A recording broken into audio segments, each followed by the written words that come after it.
তো এরকমই যখন অবস্থা, যখন হচ্ছে কাফেররা দিক বেদিক শূন্য হয়ে পড়লো, যে তাদের কোনো স্ট্র্যাটেজি কাজে লাগছে না, এখন তারা কি করবে? কোনোভাবেই রাসূল সাল্লাল্লাহু আলাইহি ইসলামের কাজকে তারা বন্ধ করতে পারছে না, কোনোভাবেই তার মেসেজ থেকে মানুষকে দূরে সরিয়ে রাখতে পারছে না, কোনোভাবেই মানুষকে ইসলাম থেকে দূরে সরিয়ে রাখতে পারছে না। যারা ইসলামে প্রবেশ করছে তারা যেন সোনায় পরিণত হয়ে যাচ্ছে, তাদের কাজ, তাদের কথা, তাদের আচরণ আরও মানুষকে আকৃষ্ট করছে।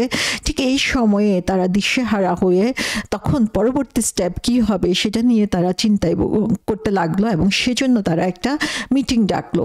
এবং সেই মিটিংয়ের মধ্যে তখন তারা বিভিন্ন ধরনের সাজেশন দিতে লাগলো যে হ্যাঁ, কিভাবে এখন মুহাম্মদকে এই কাজ থেকে দূরে সরিয়ে রাখা যায়, অথবা কিভাবে তাকে তার এই কাজটাকে বন্ধ করে দেওয়া যায়। সো এরকম একটা পরিস্থিতিতে আমরা দেখি যে কুরাইশের বিভিন্ন নেতৃস্থানীয় লোক যারা ছিল তারা সবাই একত্রিত হলো এবং তারা বিভিন্ন ধরনের সাজেশন দিতে লাগলো। এর মধ্যে আমরা দেখি যে নদর বিন হারিস, যিনি একজন নেতৃস্থানীয় ব্যক্তিত্ব ছিলেন, তিনি দাঁড়িয়ে গেলেন এবং তিনি দাঁড়িয়ে পরামর্শ দিতে লাগলেন যে হে কুরাইশ, তোমরা এমন একটা সিচুয়েশন বা এমন একটা পর্যায়ে অতিক্রম করছো যেখানে তোমরা হচ্ছে হেল্পলেস হয়ে পড়েছো, তোমাদের আর কোনো আশা নেই। সো মুহাম্মদ এখানে তোমাদের সামনে বড় হয়েছে, তোমাদের সামনে তোমরা তাকে দেখতে পেয়েছো যে সে কিরকম, এবং সবসময় তাকে মানুষ হচ্ছে খুব ভালো চোখে দেখেছে, তাকে সবচেয়ে সত্যবাদী হিসাবে জেনেছে। একজন ইয়াং পারসন হিসাবে তাকে তোমরা যেরকম আদর্শ হিসাবে দেখেছো, এরকম আদর্শ তোমাদের সমাজে আর কেউ নেই।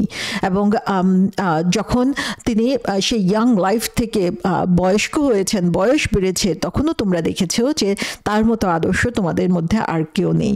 তোমরা তাকে বলেছো একজন জাদুকর, কিন্তু সে তো জাদুকর না, কারণ তোমরা জানো যে জাদুকর যখন জাদু করে সেটার প্রভাব কীরকম হয় এবং তার নেচার কীরকম হয়। তোমরা তাকে বলেছ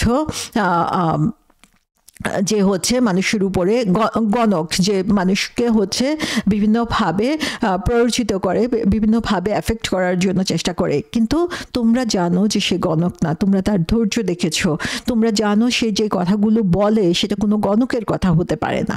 তোমরা তাকে কবি বলেছ, কিন্তু আল্লাহ শপথ যে সে কোনো কবি না, কারণ তখনকার আরবের সমাজে তারা ছিল কবিতার দিক থেকে, সাহিত্যের দিক থেকে সবচেয়ে উৎকৃষ্ট। তারা কবিতা ছিল তাদের ইমোশন, তাদের অনুভূতিকে প্রকাশ করা সবচেয়ে বড় মাধ্যম, এবং তাদের মধ্যে সবচেয়ে বড় বড় কবি ছিল। এবং তোমরা জানো যে তার কথাগুলো কোনো কবির কথা না। তোমরা বলেছ সে হচ্ছে জাদুগ্রস্ত, যে তাকে জাদু করা হয়েছে, কিন্তু তোমরা জাদুগ্রস্ত লোকও দেখেছো এবং তাদের মধ্যে যে ধরনের আচরণগত পরিবর্তন তোমরা দেখতে পাও, মুহাম্মদের মধ্যে তোমরা সেরকম কিছু দেখতে পাও না। তাহলে সব দিক থেকে যদি বিবেচনা করো, তাহলে তোমরা যা কিছু বলছো তার নামে, তার কোনোটাই এই কোনো ধরনের অপবাদই হচ্ছে তার জন্য প্রযোজ্য না।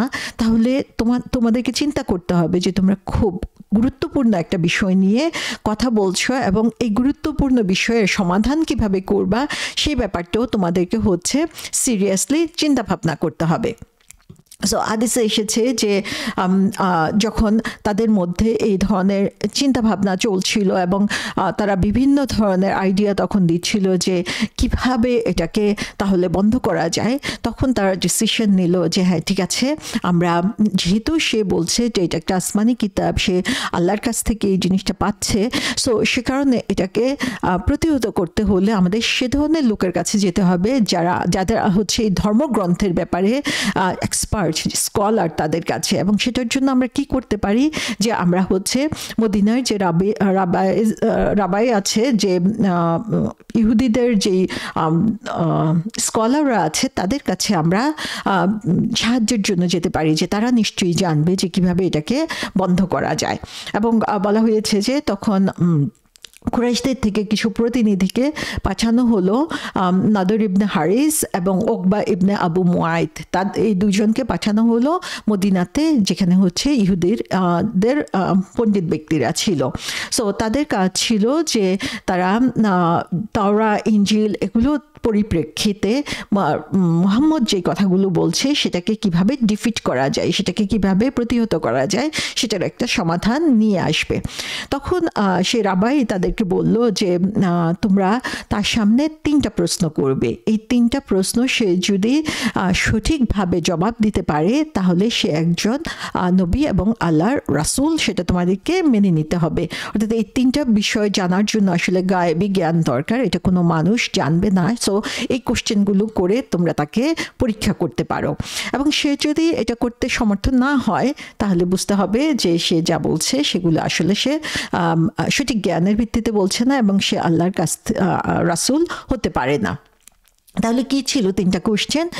প্রথম কোশ্চেন ছিল যে তাকে জিজ্ঞাসা করো সেই যুবকদের ব্যাপারে যারা হচ্ছে অনেক আগের ঘটনায়, সেই যুবকদের ব্যাপারে জিজ্ঞাসা করো যারা হচ্ছে এটা একটি ইউনিক ইভেন্ট ছিল এবং তাদের ভাগ্যে কি ঘটেছিল।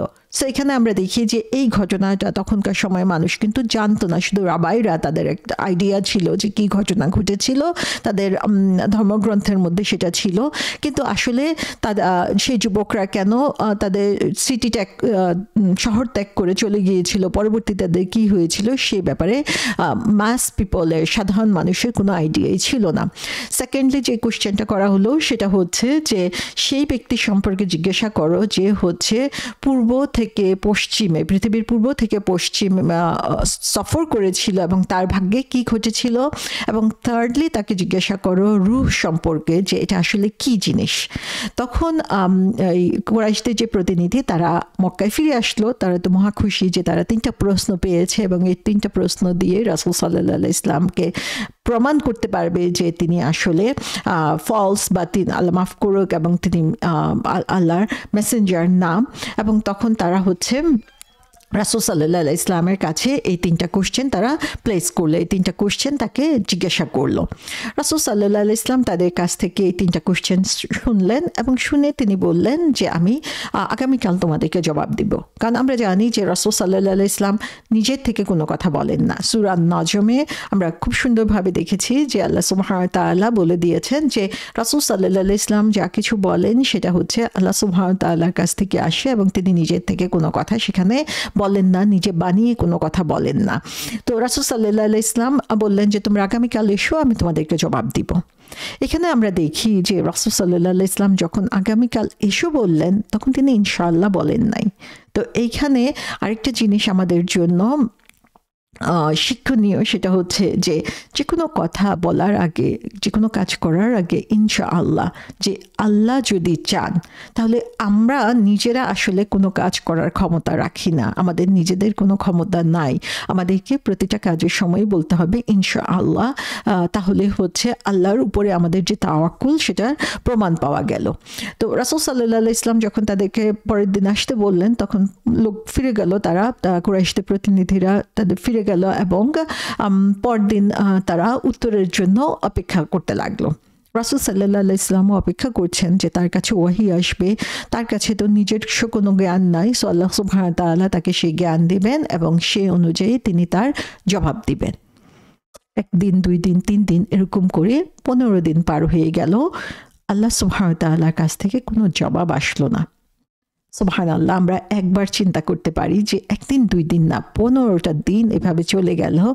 রাসূল সাল্লাল্লাহু আলাইহি ইসলামের মানসিক অবস্থা কী ছিল এবং তার এগেনস্টে কাফেররা কীভাবে এই ব্যাপারে আনন্দিত হচ্ছিল সেটা আমরা একবার চিন্তা করতে পারি যে সেই সময়ে রাসূল সাল্লাল্লাহু আলাইহি ইসলাম কত বড় মেন্টাল স্ট্রাগলের মধ্যে দিয়ে গিয়েছিলেন, চ্যালেঞ্জের মধ্যে দিয়ে গিয়েছিলেন, যে কুরাইশরা তখন হাসাহাসি শুরু করেছিল যে দেখো তাকে আমরা আটকিয়ে দিয়েছি এই কোশ্চেনগুলো দিয়ে, যে সে পরের দিন জবাব দিবে বলে এখন পর্যন্ত কোনো জবাব দেয় না, এবং এভাবে 15টা দিন এই হ্যাসেলের মধ্যে দিয়ে তাকে যেতে হয়েছিল। এবং 15 দিন পরে জিবরাইল আলাইহিস সালাম রাসূল সাল্লাল্লাহু আলাইহি ইসলামের কাছে আসলেন এবং এসে বললেন যে এই যে দেরি হলো, এই দেরি হওয়ার কারণ হলো আল্লাহ সুবহানাহু ওয়া তাআলার উপরে আস্থা না রেখে বা আল্লাহ সুবহানাহু ওয়া তাআলার ব্যাপারে ইনশাআল্লাহ না বলে তিনি নিজে থেকেই ঘোষণা করেছিলেন যে আগামীকাল এটা করবেন। সো আমাদের জন্য এটা একটা বড় একটা শিক্ষা, সেটা হচ্ছে যে রাসূল সাল্লাল্লাহু আলাইহি ইসলামের মাধ্যমে আল্লাহ সুবহানাহু ওয়া তাআলা আমাদেরকে শিখিয়ে দিলেন যে প্রতিটা কাজের করার আগে আমরা আমাদের সামর্থ্যের উপরে আস্থা রাখবো না, আমরা আমাদের যে পারিপার্শ্বিকতা সেটার উপরে আস্থা রেখে সেই কাজ করার কথা চিন্তা করব না। সেগুলো অবশ্যই আমরা প্রিপেয়ার করব, সব কিছুর জন্য প্রস্তুতি নেব, কিন্তু সবার উপরে আমরা আল্লাহর উপরে ভরসা রাখবো এবং তার কাছে আমরা চাইবো যে তিনি যেন আমাদের এই কাজটা করার সুযোগ দেন, এবং এটা যদি আমাদের জন্য ভালো হয় তাহলেই যাতে আমরা এই কাজটা করার সুযোগ পাই, সেটাই আল্লাহ সুবহানাহু ওয়া তাআলা আমাদেরকে সেই সুযোগটা করে দিবেন। সো ইনশাআল্লাহ এই কথাটা বলা যে কত গুরুত্বপূর্ণ সেটা আমরা এখান থেকে দেখতে পাচ্ছি যে 15টা দিন রাসূল সাল্লাল্লাহু আলাইহি ওয়াসাল্লামকে এই কষ্টের মধ্য দিয়ে, সাফারিংসের মধ্য দিয়ে যেতে হয়েছিল, যেখানে প্রতিনিয়ত তাকে নিয়ে হাসি ঠাট্টা করা হচ্ছিল। এবং রাসূল সাল্লাল্লাহু আলাইহি ওয়াসাল্লাম মনের অবস্থা আমরা দেখতে পাই যে তিনিও তখন তার উপরে এই যে বিভিন্ন ধরনের মকারি হচ্ছিল সেটা নিয়ে তিনি কতটুকু মানসিকভাবে পর্যুদস্ত হয়ে পড়েছিলেন। সো তখন জিবরাইল আলাইহিস সালাম তার কাছে জবাব নিয়ে আসলেন, এবং সেই জবাবটা আমরা কোথায় পাই? সেই জবাবটা আমরা পাই সূরা আল কাহাফের মধ্যে, এবং সেখানে আল্লাহ সুবহানাহু ওয়া তাআলা জবাব দিয়েছেন। সূরা আল কাহাফে আমরা জানি আসহাবে কাহাফের ঘটনা বলা হয়েছে, যে সেখানে গুহাবাসীদের জীবনে কি ঘটেছিল, এবং আল্লাহ সুবহানাহু ওয়া তাআলা এমনভাবে জবাব দিয়েছেন যে সেই জবাবের অনেক অংশই আসলে পূর্বের ধর্মগ্রন্থে নাই। আল্লাহ সুবহানাহু ওয়া তাআলা এমনভাবে সেই জবাবগুলো দিয়েছেন যে রাসূল সাল্লাল্লাহু আলাইহি ওয়াসাল্লাম তাদের কাছে মোর ডিটেইলস ইনফরমেশন সেখানে দিয়েছেন। আল্লাহ সুবহানাহু ওয়া তাআলা সূরা আল কাহাফের শেষের দিকে বলেছেন যুলকারনাইনের ঘটনা, যিনি ছিলেন হচ্ছে তখনকার তিনি বিশ্ব জয় করেছিলেন, পৃথিবীর পূর্ব থেকে পশ্চিম পর্যন্ত তিনি জয় করেছিলেন, এবং সেই যুলকারনাইনের ঘটনাও তিনি সেখানে বলে দিয়েছেন। সো এখানে আমরা দেখি যে সূরা আল কাহাফের মাধ্যমে আল্লাহ সুবহানাহু ওয়া তাআলা তখন এই প্রশ্নগুলোর জবাব দিয়েছিলেন। এবং সূরা আল কাহাফের শেষের যে 2 আয়াত, সেখানে আমরা দেখি যে আল্লাহ সুবহানাহু ওয়া তাআলা বলছেন যে হে মুহাম্মদ, আপনি বলুন যদি সাগরের সমস্ত পানিকেও কালি করে দেওয়া হয় এবং সেটা দিয়ে আপনার রবের কথা লেখা হয়, তাহলে সমুদ্রে কালি শেষ হয়ে যাবে সে রবের কথা লেখার জন্য। তো সুবহানাল্লাহ, যে আল্লাহ সুবহানাহু ওয়া তাআলার কাছে যত ইনফরমেশন আছে, যত নলেজ আছে, সেগুলো লিখে রাখার মতো কোনো শক্তি বা রিসোর্স আসলে এই দুনিয়াতে নাই। সো আল্লাহ সুবহানাহু ওয়া তাআলাকে, রাসূল সাল্লাল্লাহু আলাইহি ওয়াসাল্লামকে চ্যালেঞ্জ করা মানেই হচ্ছে আল্লাহ সুবহানাহু ওয়া তাআলাকে এখানে চ্যালেঞ্জ করা। আল্লাহ সুবহানাহু ওয়া তাআলা আরও বলেন 110 নম্বর আয়াতে যে আপনি বলুন আমি তোমাদের মতোই একজন মানুষ যার কাছে রবের কাছ থেকে, আল্লাহর কাছ থেকে ওহী আসছে। সো যে কেউ হচ্ছে তোমার রবের সাথে সাক্ষাৎ করতে আগ্রহী, তোমরা ভালো কাজ করো এবং তার সাথে অন্য কাউকে শরিক করো না। তো এখানে আমরা দেখি যে রাসূল সাল্লাল্লাহু আলাইহি ওয়াসাল্লাম তিনি একজন মানুষ, তিনি আল্লাহর মেসেঞ্জার, তার কাছ থেকে তিনি নিজে থেকে কোনো ইনফরমেশন প্রডিউস করেন না। এবং এখানেও তিনি যে মেসেঞ্জার সেটা সত্যতা প্রকাশ পেল যে যখন এ ধরনের 15 দিন ধরে তার উপরে এ ধরনের অত্যাচার চলছিল, মানসিক অত্যাচার, সে সময় তিনি নিজের মন গড়া কোনো কথা দিয়ে জবাব দেন নাই। সে 15 দিন তিনি এগুলো সহ্য করেছেন এবং আল্লাহ সুবহানাহু ওয়া তাআলার জবাবের অপেক্ষায় ছিলেন। সো তিনি যে আল্লাহর মেসেঞ্জার, আল্লাহর নির্দেশ ছাড়া কোনো কথা তিনি বলেন না, সেটাই এখানে প্রমাণ হয়ে যায় যে এরকম অবস্থার মধ্যেও তিনি নিজে থেকে বানিয়ে কোনো কথা বলেন নাই।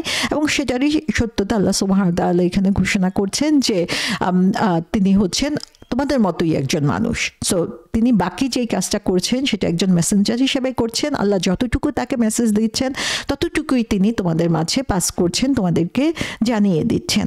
এবং 3 নম্বর কোশ্চেনটার উত্তর সূরা ইসরাতে এসেছে। সো এখানে আমরা দেখি যে সূরা আল কাহাফের মাধ্যমে কাফেরদের শেষ যে প্রচেষ্টা রাসূল সাল্লাল্লাহু আলাইহি ওয়াসাল্লামকে প্রতিহত করার জন্য, সেটার জবাব আল্লাহ সুবহানাহু ওয়া তাআলা দিয়ে দিয়েছেন। এবং সেই জবাব দেওয়ার মাধ্যমে আল্লাহ সুবহানাহু ওয়া তাআলা আমাদের জন্য অনেক কিছু শিক্ষণীয় রেখে দিয়েছেন। এবং আমরা এই শিক্ষাগুলোকে, শুধু সিরাকে আমরা রাসূল সাল্লাল্লাহু আলাইহি ওয়াসাল্লামের জীবনের গল্প বলে আমরা জানবো না, বরং সেই গল্পগুলো থেকে, রাসূল সাল্লাল্লাহু আলাইহি ওয়াসাল্লামের জীবন থেকে আমরা শিক্ষা নিব, যেন আমরা হচ্ছে আমাদের জীবনটাকে এখন আলোকিত করতে পারি।